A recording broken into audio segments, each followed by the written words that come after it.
नमस्कार, मैं जनवक्ता शिवम गौतम। जिस तरीके से भारत देश को 3C से बहुत बड़ा नुकसान हुआ है, उनमें एक है चीन, दूसरा कम्युनिस्ट पार्टियां और तीसरी है कांग्रेस। कांग्रेस की कायर समिति ने एक बड़ा बयान जारी किया और इस कायर समिति के बयान को जारी किया गया सोनिया गांधी के नाम से। कायर समिति ने यह बयान 4:52 पर जारी किया था। जी हाँ, मैं कायर समिति ही बोल रहा हूँ, आप इसको कार्य समिति न समझे। और मेरी हिंदी भी ठीक ठाक है क्योंकि मैं उत्तर प्रदेश से आता हूँ। कांग्रेस ने अपने ट्विटर हैंडल पर अपनी कार्य समिति को कायर समिति ही बोला है, इसलिए मैं आज इसको कायर समिति ही बोलूँगा क्योंकि कांग्रेस खुद स्वीकार कर चुकी है कि उसकी जो कार्य समिति है वो वास्तव में एक कायर समिति है।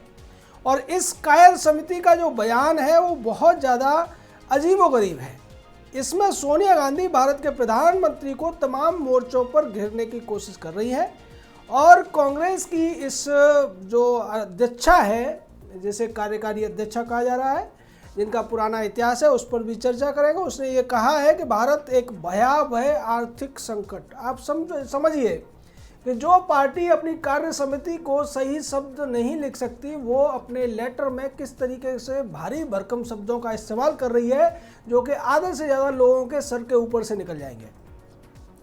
वो कहते हैं कि भारत एक भयावह आर्थिक संकट, एक भयंकर महामारी और अब चीन के साथ सीमा पर एक बड़े संकट का सामना कर रहा है। बीजेपी की अगुवाई वाली एनडीए सरकार का कुप्रबंधन, गलत नीतियां इन संकटों का मुख्य कारण है। इनके सामूहिक प्रभाव से देश में एक तरफ व्यापक भय का माहौल है, वहीं दूसरी तरफ देश की सुरक्षा और अखंडता पर खतरे के बादल मंडरा रहे हैं। ये वो कह रहे हैं जो कि जिनका पुराना इतिहास है। हिटलर से लेके मुसोलिनी के सेनाओं में, उनके संगठनों में सोनिया के माता और पिता दोनों काम कर चुके हैं। भारत का एक बहुत बड़ा भूभाग, जिसकी कि आपको अगर मैं परिमाप बताऊं तो 37,644 किलोमीटर का भूभाग, जिसको कि अक्साई भारत यानी कि पूर्वी लद्दाख कहा जाता था, उसको 1962 में चीन ने कब्जा कर लिया था। और जब सोनिया के नेतृत्व में एक कठपुतली सरकार चला करती थी देश में 2004 से लेकर 2014 तक, उस दौरान भी चीन ने लगभग 6000 वर्ग किलोमीटर के भारतीय भूभाग पर कब्जा कर लिया था। आज वो सोनिया देश को ये बताने की कोशिश कर रही है अपनी कायर समिति को लिखे हुए पत्र के माध्यम से कि मोदी सरकार ने भारत की सुरक्षा और अखंडता को खतरे में डाल दिया है। ये उस समय है जब ग्लोबल टाइम्स जैसा चीन का भोंपू सरकारी अखबार ये कह रहा है कि हमारी सीमाओं के अंदर भारत ने अतिक्रमण कर लिया है, लेकिन कांग्रेस जो कि चीनी चाटुकारों की एक फौज बनकर रह गई है। और उसकी वजह यह है कि कांग्रेस पार्टी ने चीन की कम्युनिस्ट पार्टी से एक समझौता किया हुआ है और उस समझौते को ये अक्षरशः निभा रहे हैं। उसकी झलक इस कायर समिति के लेटर में भी है। कांग्रेस जो दावा कर रही है कि गलवान घाटी हो या पैगोंग त्सो झील हो या फिंगर एरिया हो, इन पूरे इलाकों पर चीन ने कब्जा कर लिया है, ये वही दावा है जो शुरुआत में चीन कहता आ रहा है कि गलवान घाटी पूरी उसकी है। यानी ये चीन के चाटुकार भारत सरकार की तरफ से बोलने की बजाय, भारत की जनता की तरफ से बोलने की बजाय, भारत की सेना की तरफ से बोलने की बजाय, ये चीनी चाटुकार चीन की तरफ से प्रवक्ता बनने की कोशिश कर रहे हैं। या कांग्रेस पार्टी भारत में चीन की एक कम्युनिस्ट पार्टी की एक शाखा के तौर पर बोलने की बात कर रही है। और ऐसा ही कांग्रेस का पूर्व अध्यक्ष अधेड़ युवा राहुल गांधी पिछले करीब 3 हफ्तों से कर रहा है। वो लगातार सरकार से सवालों पूछता है और उन सवालों के बहाने वो भारत की सेना पर सवाल उठाता है, भारत की सेना को अक्षम बताने की कोशिश करता है, भारतीय जवानों को जो सीमा पर पेट्रोलिंग करते हैं उनको ये कहने की कोशिश करता है कि उनके रहते हुए चीनियों ने भारत के भूभागों पर कब्जा कर लिया है।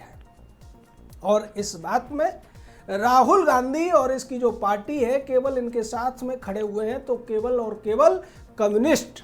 तमाम राज्यों में जो सरकारें चल रही हैं, जो कि इनके सहयोग से या उनके सहयोग से इनकी सरकारें चल रही हैं, वो पार्टियां भी इस पूरे मामले में भारत सरकार के साथ हैं, भारतीय सेना के साथ हैं और भारतीय एकता और अखंडता के साथ हैं। लेकिन ये जो सी की पार्टी है, तीनों की तीनों, चाहे कम्युनिस्ट पार्टियां हों या कांग्रेस पार्टी, ये अपनी सी पार्टी यानी कि कम्युनिस्ट पार्टी का ही साथ देती हुई दिखाई दे रही है और सी पार्टी की चाटुकार बनी हुई है कांग्रेस पार्टी।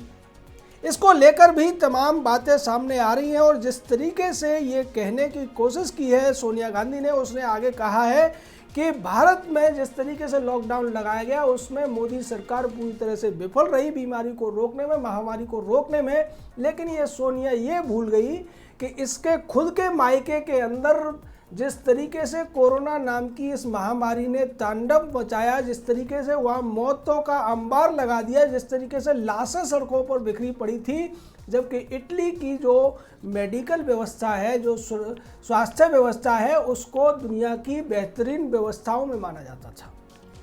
सोनिया ये भूल गई कि भारत देश 130 करोड़ लोगों का देश है। भारतीय जो मेडिकल व्यवस्था थी, जो मेडिकल सिस्टम था, उसको कांग्रेस ने कहीं का नहीं छोड़ा था। कुछ बड़े बड़े महानगरों में ही कुछ अस्पताल हुआ करते थे जिनको सुधारने में एक लंबा वक्त लगा, और उसके बाद में कोरोना जैसी बीमारी से लड़ने के लिए देश में लॉकडाउन बहुत ज़्यादा ज़रूरी था। और इसकी प्रशंसा WHO से लेकर तमाम देशों ने की, और तमाम देशों ने इस मॉडल को भी अपनाया। और बाद में तमाम जो वैश्विक संगठन ने, उन्होंने भी माना कि अगर भारत में लॉकडाउन न लगा होता तो ये बीमारी अपना विकराल रूप दिखा सकती थी। लेकिन ये सोनिया गांधी, जो कि इटली में जन्मी है, इटली की रहने वाली है, ये अपने ही पैतृक देश का उदाहरण भूल गई, जहां पर कोरोना महामारी ने कितना ज़्यादा लोगों की जान ली। सोनिया भूल गई कि इटली के अंदर किस तरीके से मेडिकल व्यवस्थाएं दुरुस्त होते हुए भी कोरोना ने लोगों के लाशों के ढेर लगा दिए, और भारत में लॉकडाउन के द्वारा इसको काफ़ी हद तक नियंत्रित करने में कामयाबी हासिल की। यही वजह है कि आज पूरी दुनिया में जो कोरोना से मौत की जो दर है, उसका भारत में केवल 6वां हिस्सा है। यानी कि अगर पूरी दुनिया में 1 लाख लोगों पर 6 लोगों की मौत हो रही है, तो भारत के अंदर ये केवल और केवल एक व्यक्ति की मौत का मामला है, जो कि बेहतरीन है, और बेहतरीन ही नहीं बल्कि प्रशंसनीय भी है। क्योंकि भारत की जो आबादी है वो 130 करोड़ है, और जो छोटे छोटे देश है वहाँ इतनी तेज़ी से ये आंकड़ा है। जो अमीर देश है उनके अंदर भी जो आंकड़ा है बहुत ज़्यादा है। अमेरिका जैसे देश के अंदर इसका आंकड़ा कई गुना ज़्यादा है, जबकि अमेरिका की जो पॉपुलेशन है भारत का 6वां हिस्सा के लगभग है।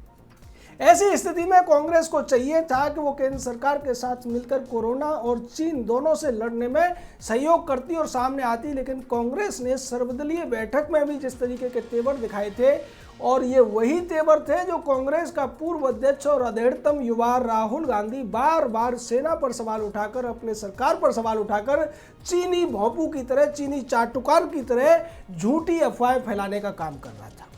कांग्रेस ने अपनी कार्य समिति को ये जो लेटर लिखा है उसमें यही बात कहने की कोशिश की है। कांग्रेस ने ये कहा है कि लॉकडाउन की वजह से, कोरोना महामारी की वजह से 14 करोड़ लोगों के रोजगार चले गए।